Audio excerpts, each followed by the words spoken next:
আসসালামু আলাইকুম ব্যারিস্টার হাসান। ওয়ালাইকুম আসসালাম। আজকে আমি জানতে চাচ্ছিলাম যে ইউকেতে যে রিফর্ম পার্টি আছে তারা আইএলআর অ্যাবলিশ করে ফেলে যাচ্ছেন। এটার ব্যাপারে বিস্তারিত কিছু তথ্য যদি দিতে পারতেন। ধন্যবাদ ব্যারিস্টার সুমাইতা। কোশ্চেনটা হচ্ছে যে ইউকে রিফর্ম পার্টি আছে, তারা যে চেঞ্জগুলো আনছে, বিশেষ করে ইনডিফিনিট লিভ টু রিমেন, সেটা তারা প্ল্যান করেছে যে এটা অ্যাবলিশ করে দেবে যদি তারা ফিউচারে ক্ষমতায় আসে। তো ইমিগ্রেশন পলিসি এটা বেশ কিছুদিন ধরে কিন্তু হার্ট অফ দ্য ব্রিটিশ পলিটিক্সে আছে। আবার নতুন করে কিন্তু এটা আবার জোরালো হয়েছে, কারণ রিফর্ম ইউকে তারা বিভিন্ন ধরনের ইমিগ্রেশন চেঞ্জের ব্যাপারে প্রস্তাব করেছে। তার ভিতরে যেটা মেনলি সেটা হচ্ছে ইনডিফিনিট লিভ টু রিমেন, সেটা তারা অ্যাবলিশ করে দেবে। তো এই যে রিফর্ম ইউকে, যেটা মূলত led by veteran campaigner Nigel Farage, আমরা নাইজেল ফারাজকে জানি যে যিনি এর আগে ব্রেক্সিট হওয়ার জন্য কাজ করেছিলেন, উনি অ্যানাউন্স করেছে যে এই ইনডিফিনিট লিভ টু রিমেন যেটা আছে এটা প্ল্যান করেছে যে তারা এটা অ্যাবলিশ করে দেবে।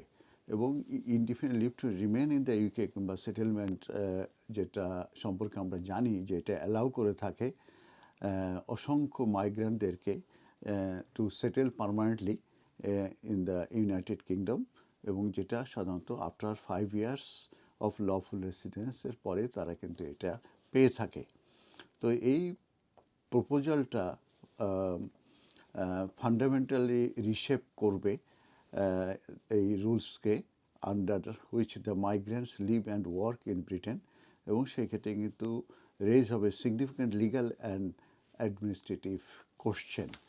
এখন আমি চলে যাব যে তাদের ইউকে রিফর্মের প্রপোজালগুলো কী কী। আন্ডার তাদের এই প্ল্যানের আন্ডারে তারা বলতে চাচ্ছে যে মাইগ্রান্ট তারা no longer gain permanent settlement after 5 years. আপনার মানে 5 বছর পরে যে মাইগ্রান্টরা আর সেটেলমেন্ট গেন করতে পারবে না। ইনস্টেড তারা কি বলতে চাচ্ছে, তারা বলতে চাচ্ছে তাদেরকে আফটার 5 ইয়ার্স তাদেরকে রিপ্লাই করতে হবে, এবং রিপ্লাই যখন তারা করবে তখন তাদেরকে মিটিং করতে হবে, মানে তাদেরকে মিট করতে হবে ডিমান্ডিং কন্ডিশন, মানে বেশি বড় ধরনের কন্ডিশন। তার ভিতরে নাম্বার 1 হচ্ছে হায়ার স্যালারি থ্রেশহোল্ড, তাদের জন্য হয়তো নির্ধারণ করা হবে হায়ার স্যালারি থ্রেশহোল্ড, এবং stricter English language requirement, English language রিকোয়ারমেন্টও এটা আরও হয়তো হায়ার করা হবে। তো রিফর্ম যেটা চাচ্ছে যে ওয়েলফেয়ার বেনিফিট এবং সোশ্যাল হাউজিংয়ে এক্সেস যাতে লিমিট হয়, এবং সেক্ষেত্রে বলতে চাচ্ছে এটা শুধুমাত্র ব্রিটিশ সিটিজেনরাই পাবে।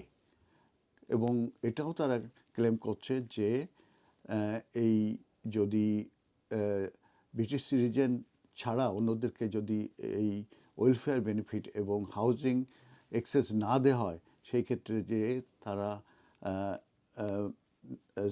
এক 10 বছরের জন্যে, যেটাকে বলছে যে হয়তো বা তারা 234 বিলিয়ন পাউন্ড তারা হয়তো সেভ করবে।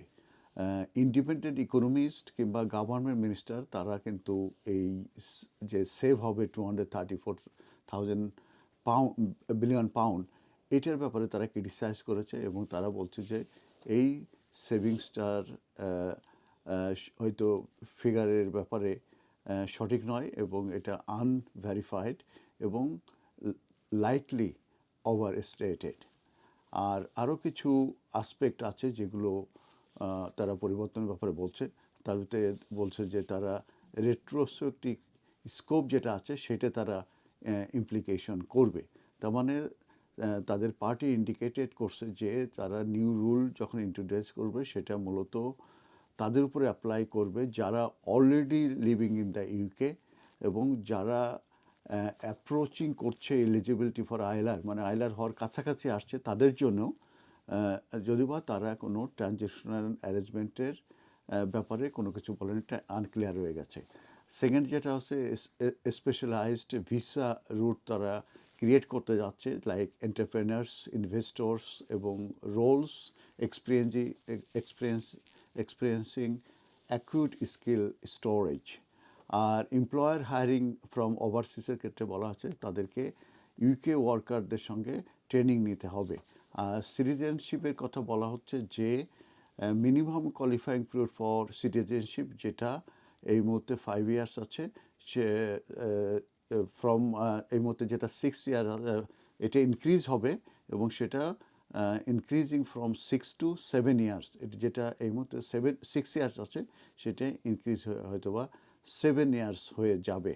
এবং এটাও তারা বলতে চাচ্ছে যে তারা যে চেঞ্জগুলো আনছে এই চেঞ্জগুলো মূলত ব্রিটিশ ইমিগ্রেশন সিস্টেমের চেঞ্জটা ক্লোজার হবে ইউনাইটেড স্টেটস কিংবা ইউনাইটেড আরব আমিরাতের যে সিস্টেম আছে তার কাছাকাছি। ধন্যবাদ। Thank you mister Hasan.